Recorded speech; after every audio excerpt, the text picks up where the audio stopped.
الحمد لله رب العالمين حمدا كثيرا طيبا مباركا فيه مباركا عليه كما يحب ربنا ويرضى. أشهد أن لا إله إلا الله وحده لا شريك له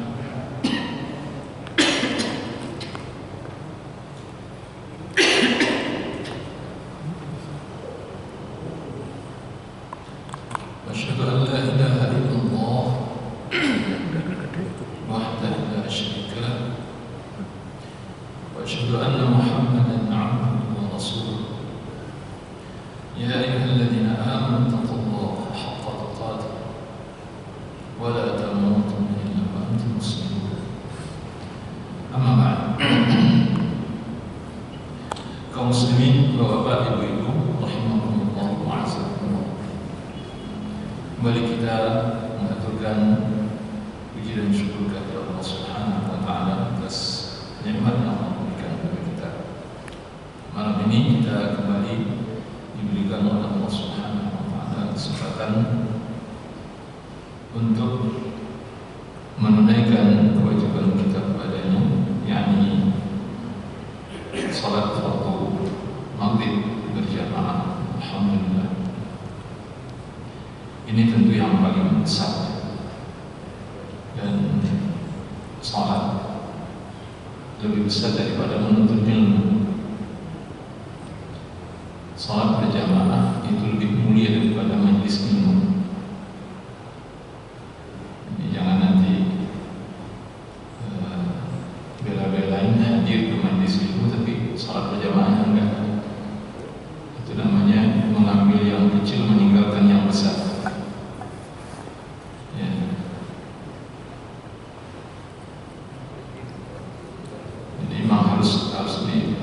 Jelas itu posisinya.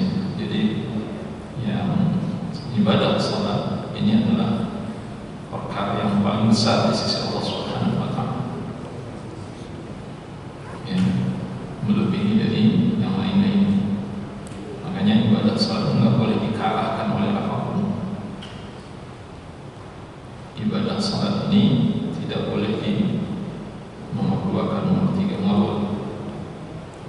Ibadah salat nomor 1. Ketika Nabi Sallallahu Alaihi Wasallam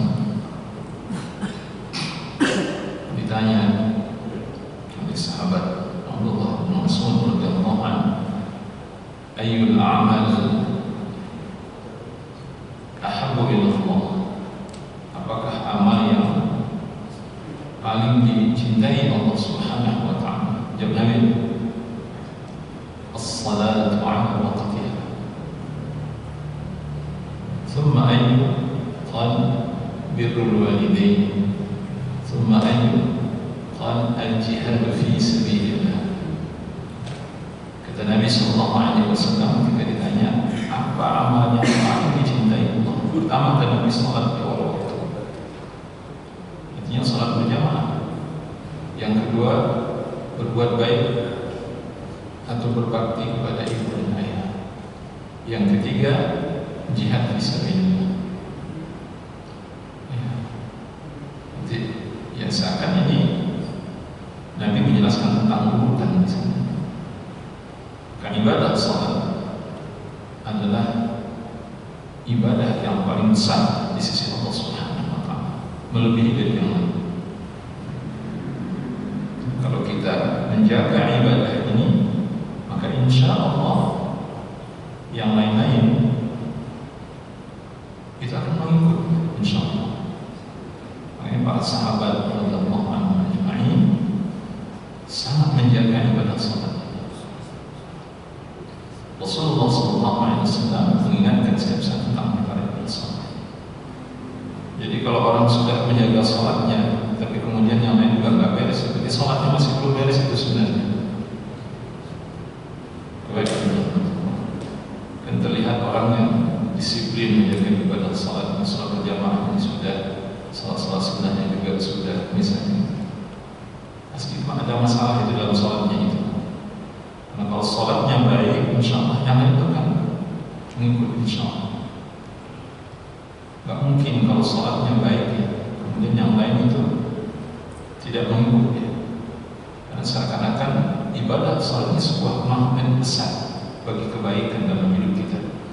Maka yang salatnya baik, insya Allah yang lain akan ikut baik, insya Allah. Oleh karena itu, tidak ada satu ibadah pun yang Nabi mengatakan siapa yang meninggalkannya membuat seseorang menjadi kafir kecuali salat. Ini menjelaskan tentang ibadah salat sangat besar dan sangat menentukan dalam hidup kita. Oleh karena itu, Bapak Ibu sekali lagi, saya mengingatkan diri saya sendiri dan kita semua, ayo kita jaga ibadah salat. Allah katakan, "Hafizu 'alas salati was-salatil wusta wa qumu lillahi qanitin." Jagalah seluruh salat dan jagalah salat wusta, dan berdirilah kalian untuk Allah di dalam salat tersebut dalam keadaan khusyuk. Ya. Jadi jelas sekali perintah Allah Subhanahu wa taala kepada kita, di antara perkara yang paling besar yang harus dijaga salat. Yang lain-lain akan ikut insya Allah. Jadi kalau yang paling besar, yang paling mulia dan yang paling menentukan ini kita jaga insya Allah, yang lainnya ikut insya Allah. Maka inilah yang harus kita usahakan, menjadi muhafidh salat, orang yang menjaga salat insya Allah. Bapak Ibu yang dimuliakan Allah Subhanahu wa taala, kita melanjutkan bahasan dari kitab Ad-Dawa. Kita melanjutkan tema di sini sebagai doa. Doa adalah obat. Jadi kita bicara tentang penyakit dan obat. Kita sudah membahas pada pertemuan yang lampau perkara-perkara, di antara perkara-perkara yang menghalangi tidak terkabulnya doa. Ya. Itu sudah kita jelaskan. Nah, sekarang beliau mengajak kita dan meyakinkan kita dengan tulisan ini bahwa doa itu adalah obat. Wajib menjadi keyakinan bagi kita bahwa doa kepada Allah Subhanahu wa taala itu salah satu solusi terbaik yang Allah berikan. Bahkan melebihi dari ikhtiar. Ya, melebihi dari ikhtiar. Doa itu kedudukannya melebihi dari ikhtiar. Nanti akan kita lihat di hadis. Wa doa min al-adwiyah. Doa adalah obat atau solusi yang paling bermanfaat. Wa wa'dul bala. Dia musuh bagi bala. Wa yudafi'u yu'ani. Doa ini dia menolak dan mengantisipasi. Wa yamna'u nuzulahu, menghalangi turunnya bala.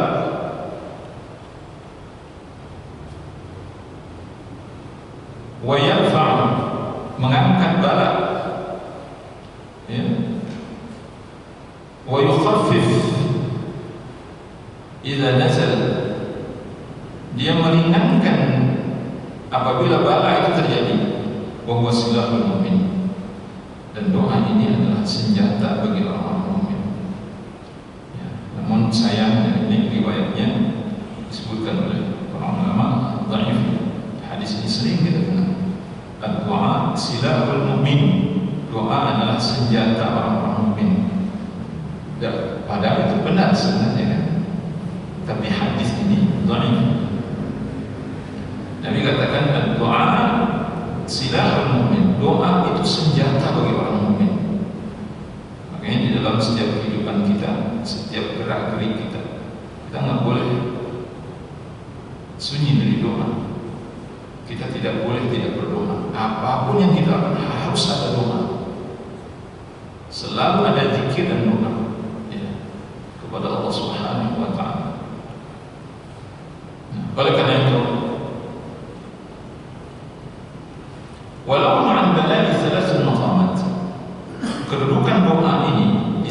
bala itu ada 3 keadaan. Ayakuna aqwa min al-bala fayadfa'. Doa lebih kuat daripada bala. Doa lebih kuat daripada bala. Artinya dengan mudah bala ini akan dikalahkan. Yang kedua, yakuna adhafa min al-bala. Bahwa doa dia lebih lemah dibandingkan dengan bala. Fa yusabu bihi al-'am. Artinya bala lebih kuat daripada doa tersebut. Dengan demikian bala tidak jadi tertolak. Artinya bala itu tetap terjadi pada diri seseorang hamba. Walakin qad yukhaffif, yang disebutkan tadi. Akan tetapi demikian tetap saja doa itu bermanfaat. Minimal walaupun dia tidak mampu menolak bala, minimal bala itu menjadi ringan. Sedikit banyaknya bala itu ringan. Makanya ketika ditimpa bala, jangan lupa berdoa kepada Allah Subhanahu wa taala. Wa in kana dha'ifan, sekalipun pengaruhnya lemah. Yang ketiga, ayataqawama wa yamna kullu wahid minhuma sahiba. Antara doa dengan bala itu akan terus bertempur, dia akan terus bertempur satu dengan yang lain untuk saling mengalahkan satu dengan yang lain. Dia saling mendorong, saling mengalahkan satu dengan yang lain. Artinya ini bisa jadi sama kuat antara doa dengan bala. Bapak Ibu rahimahullah Allah Subhanahu wa taala. Imam Al-Hakim rahimahullah taala meriwayatkan riwayat dari Ummul Mukminin Aisyah radhiyallahu anha mengatakan qala Rasulullah sallallahu alaihi wasallam la yughni hadarun min al-qadar. La yughni hadarun min al-qadar. Min al-qadar. Tidak bermanfaat kehati-hatian terhadap qadar. Apa maksudnya? Kita biar hati-hati bagaimana Bapak Ibu rahmati Allah. Kalau takdir itu akan menimpa, tetap menimpa. Wa du'a yanfa'u mimma nazala wa mimma lam yanzil. Adapun doa, kata Nabi, dia bermanfaat bagi apa yang terjadi dan bagi apa yang belum terjadi. Wa innal bala'a la yanzilu fa yalqahu ad-du'a fa ya'talijani ila yaumil qiyamah. Dan sungguhnya bala ketika dia terjadi maka dia dihadapi oleh doa, maka dia bertempur, ya apa ini bahasanya, maka dia saling berhadapan, ya, sampai hari kiamat. Tentunya ya, doa ini harus kita panjatkan, doa itu terus kita panjatkan. Jadi makanya orang kalau tidak berdoa rugi besar. Ya. Kenapa? Kehati-hatian kata Nabi itu nggak bermanfaat. Bapak Ibu rahimahullah. Misalnya hati-hati di jalan itu nasihat. Ya itu baik tentu.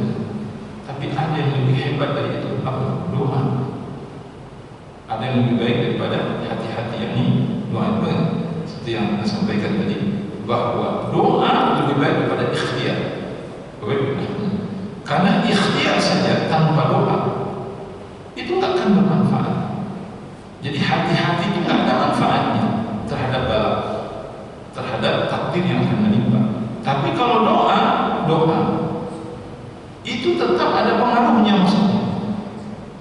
Bapak Ibu rahimahullah. Doa yang kita sampaikan itu ada pengaruhnya terhadap apa yang menimpa diri kita atau apa yang sudah menimpa. Kan itu. Yanfa'u mimma nazal wa mimma lam yanzil. Doa akan selalu bermanfaat terhadap apa yang sudah terjadi dan apa yang belum terjadi. Apa yang belum terjadi dan apa yang sudah terjadi. Oleh karena itu kata Nabi, ketika bala terjadi, dia akan dihadapi oleh doa tersebut. Bayangkan orang yang enggak berdoa, hanya mengandalkan ikhtiar saja, hati-hati. Hati-hati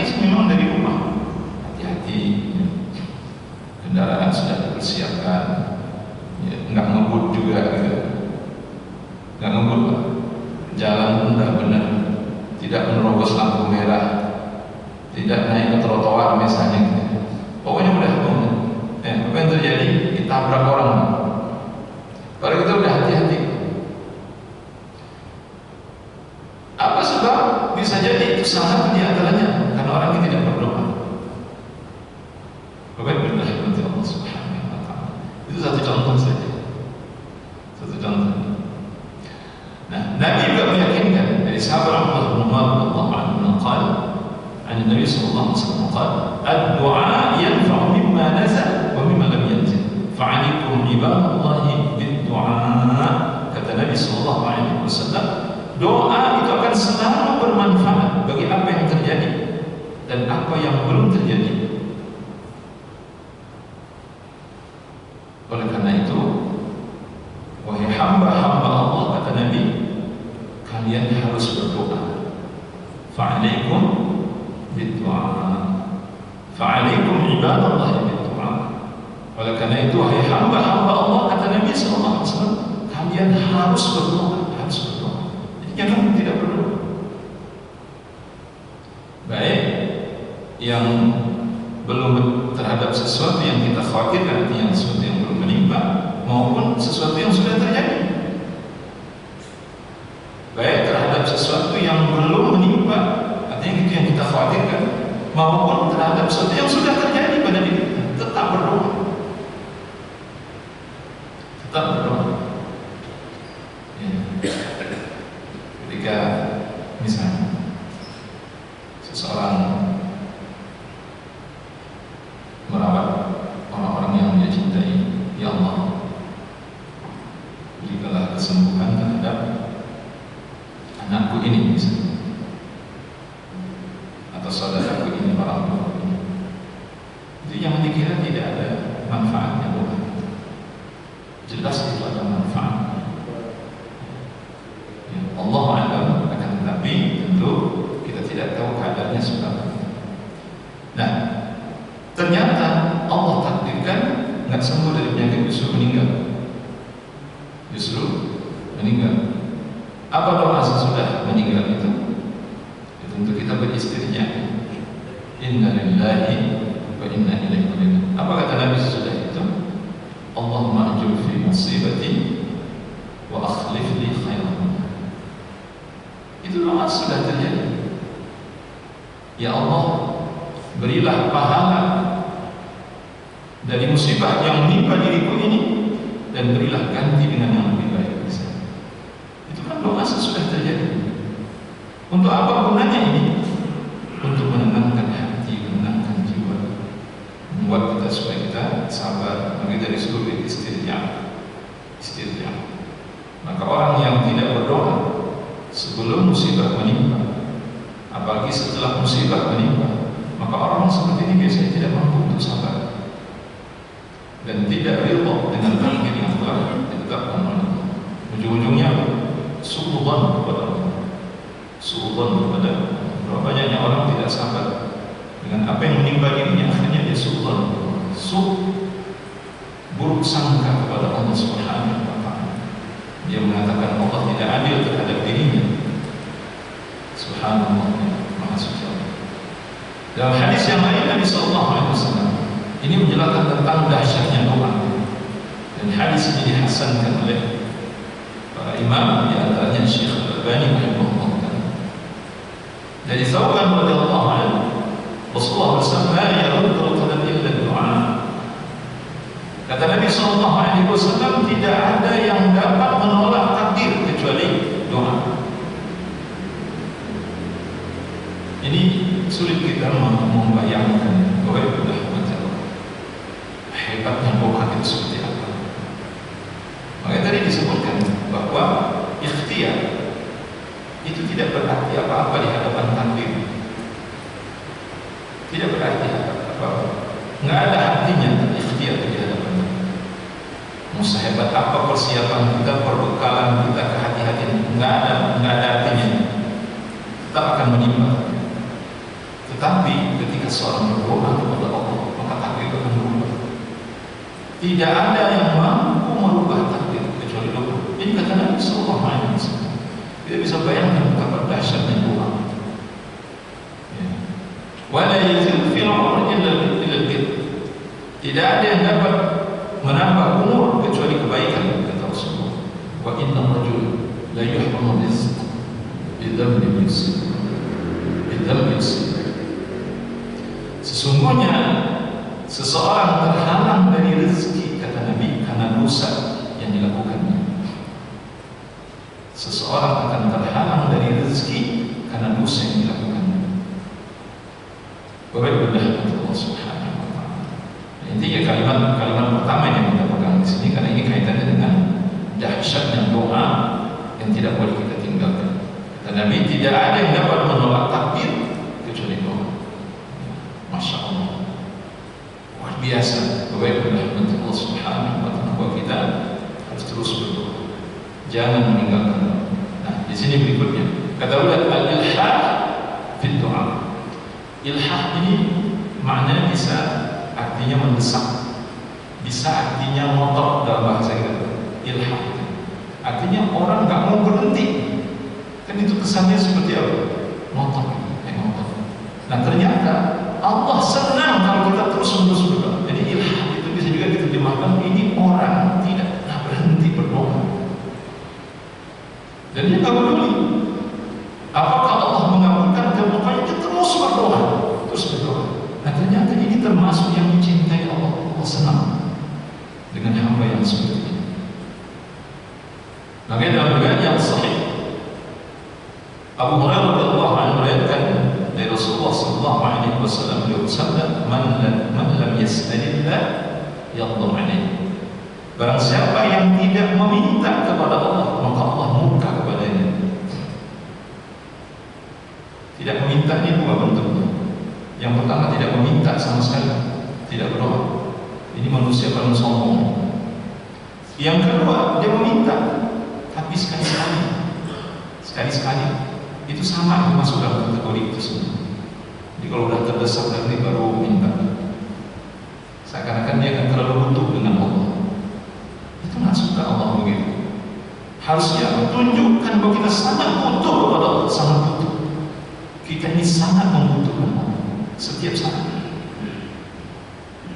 Maka berdoa nggak boleh putus. Berdoa tidak boleh putus. Itu makna al-ilhah fi doa. Bapak-Ibu Allah Subhanahu wa Ta'ala, ini penting. Kita kan dari awal bicara tentang musibah, tentang penyakit yang menimpa diri dan keluarga kita. Ini yang dimaksud. Nah, kita kan jadi solusinya apa? Satu kata beliau, doa.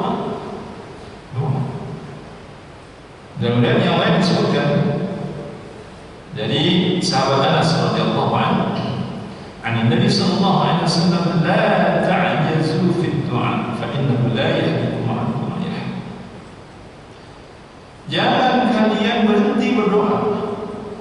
La ta'jazu, maksudnya jangan kalian lemah, jangan malas berdoa. Jangan malas berdoa.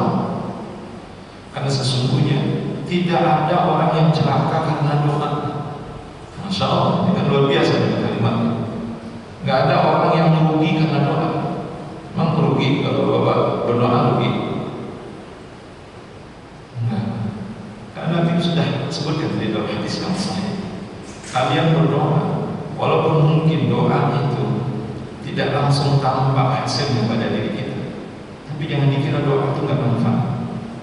Doa tetap bermanfaat. Yanfa'u mimma yanzil wa mimma lam yanzil, kata Nabi sallallahu alaihi wasallam.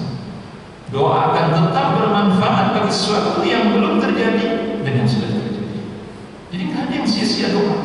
Oleh karena itu kata Nabi, jangan kalian malas berdoa, teruslah berdoa, perbanyak doa. Fi kulli ahyanin, dalam setiap keadaan kehidupan kita. Karena nggak ada ruginya kalian berdoa. Itu bahasa bebasnya begitu. Apa sih ruginya? Berdoa kata Rasulullah. Memang celaka kalian kalau berdoa? Rugi kalian kalau berdoa? Binasa kalian kalau berdoa? Kan tidak. Ini motivasi dari Nabi. Tapi sekali lagi, saya sebutkan riwayat ini disebutkan oleh para ulama ini dhaifnya. Ini sebagaimana disebutkan oleh Syekh Al-Albani dalam silsilah hadis dhaifah. Tapi maknanya benar sekali. Makna hadis ini benar. Jadi ini sebuah motivasi bahwa itu rahmatin dalam berdoa. Syekh Abdullah bin Bas, Abdul Aziz bin Bas, rahimahullah ta'ala, sama seperti dia mengatakan hadis yang mengatakan bahwa Nabi makan itu ketika lapar dan berhenti sebelum kenyang. Bapak pernah dengar hadis ini? Tentu populer hadis ini. Ya. Makan ketika lapar, berhenti sebelum kenyang. Apa kata Syekh bin Bas? Hadis ini dhaif, tapi maknanya benar. Nabi memang begitu makan. Jadi beliau kalau nggak lapar, nggak makan. Dan belum terasa kenyang, beliau sudah berhenti. Memang ada makan nggak kenyang, ya banyak makan yang nggak kenyang. Makanya kalau kita makan cuma satu suap, itu nggak kenyang. Atau mungkin 2 suap. Atau kalau tiba di kurma makan hanya 1 butir, 2 atau 3 butir kurma, ya itu mungkin tidak kenyang untuk ukuran sebagian orang. Kecuali kalau kurmanya kurma itu gede-gede, kurma apa namanya, menjol biasanya. Wah itu 1 biji itu udah kenyang banget rasanya kurma itu kan. Allah Subhanahu wa ta'ala. Maka konsep makan itu seperti itu. Kalau mengikuti Rasulullah SAW, makan ketika lapar, berhenti sebelum kenyang. Jadi kadang-kadang kita harus buat prinsip juga, Pak. Ya.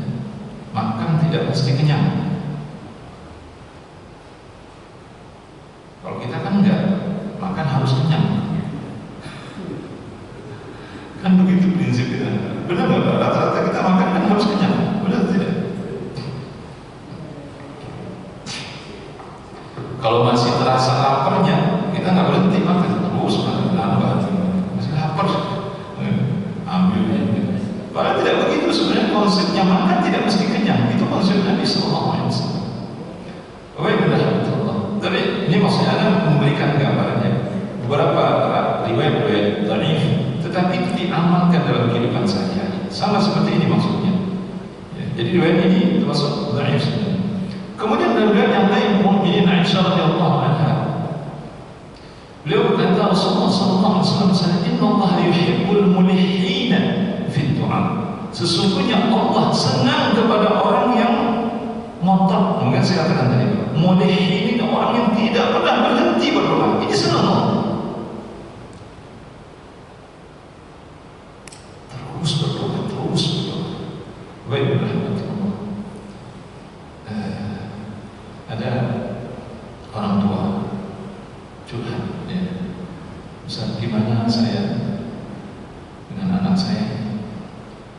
Saya sudah berdoa, tapi kayaknya nggak ada perubahan terhadap anak saya. Saya anaknya bandel,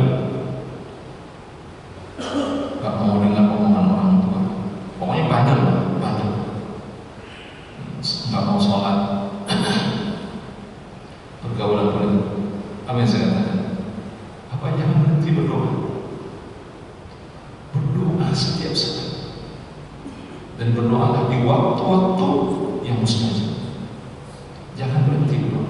Dan Bapak harus yakin. Itu saya katakan sebelumnya. Inna Allah la yaqbalu du'aan min qalbin ghafilin. Ini sudah kita bahas di sini sebelumnya. Kata Nabi, "Ud'u Allah wa antum muqinun bihi ijabah."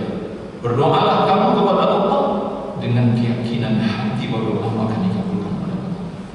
Karena sesungguhnya Allah tidak akan menerima doa dari hati yang lalai. Itu yang penting. Jadi teruslah berdoa dengan penuh keyakinan, terus berdoa. Ya. Bapak Ibu, nanti akan kita bahas satu di antara penghalang doa itu isti'jal. Apa itu isti'jal? Isti'jal orang tergesa-gesa, terburu-buru minta dikabulkan. Saya mau tanya, kita udah berapa lama berdoa? Saya udah berdoa berdoa sebulan 2 bulan. Belum seberapa itu. Nabi Zakaria, Nabi Ibrahim berdoa sampai umur 80 tahun dikasih anak.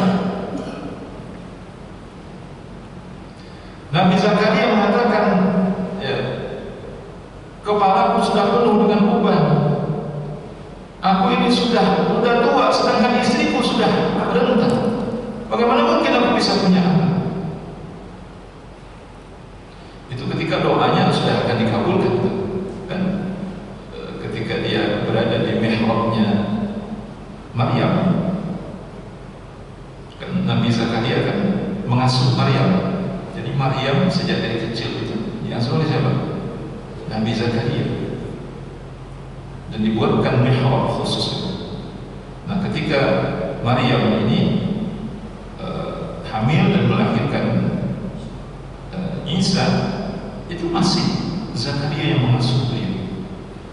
Kemudian Nabi Zakaria kaget gitu. Kagetnya banyak makanan di dalam mihrab tersebut. Ada kurma, ada anggur, macam-macam. Ya Maryam, anna laki hadha? Qalat huwa min 'indillah. Ditanya oleh Nabi Zakaria, ya Maryam, ini dapat dari mana nih makanan banyak sekali dalam mihrab itu? Ini semua datang dari Allah. Sungguhnya Allah memberi rezeki kepada hamba-hamba yang Dia kehendaki. Maka Nabi Zakaria kata Allah, Nabi Zakaria itu masuk ke dalam mihrabnya Maryam, kemudian berdoa kepada Allah Subhanahu wa taala. Berdoa. Tidak lama setelah itu malaikat Jibril datang, dikabulkan doanya.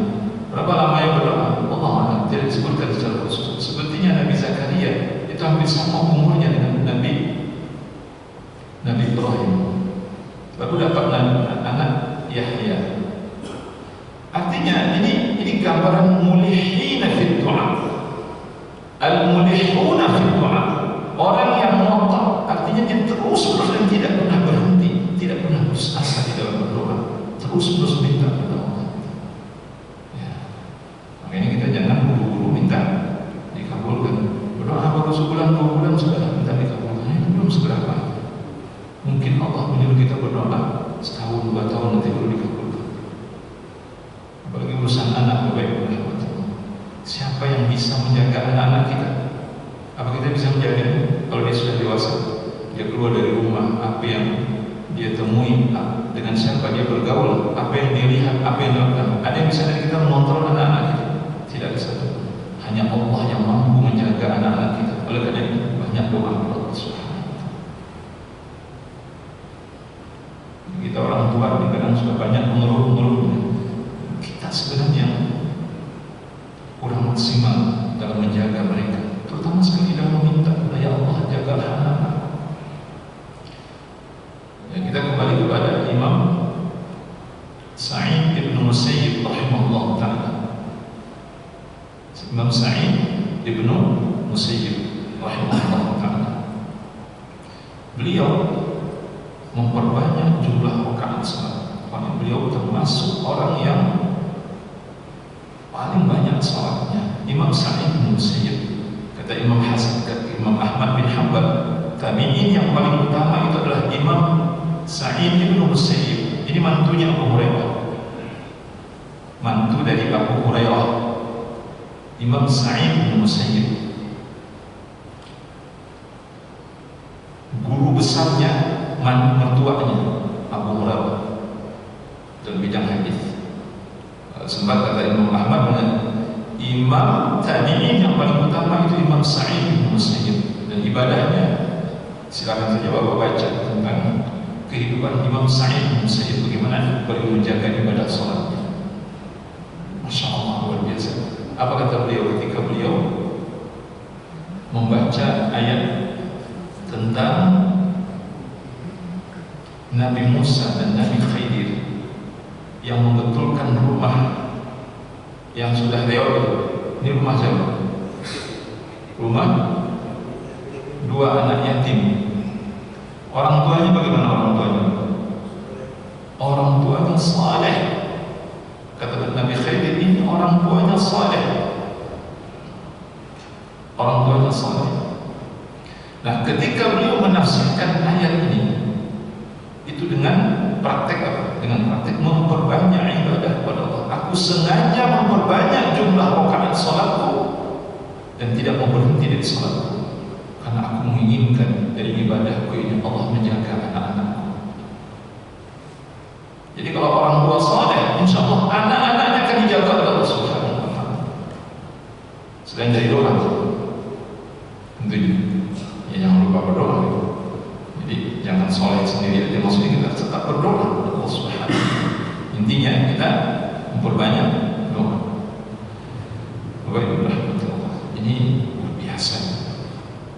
Saya tidak banyak nasihat kepada bapak-bapak, ibu-ibu yang minta pandangan kepada saya. Bagaimana caranya? Bapak ibu jangan berhenti berdoa.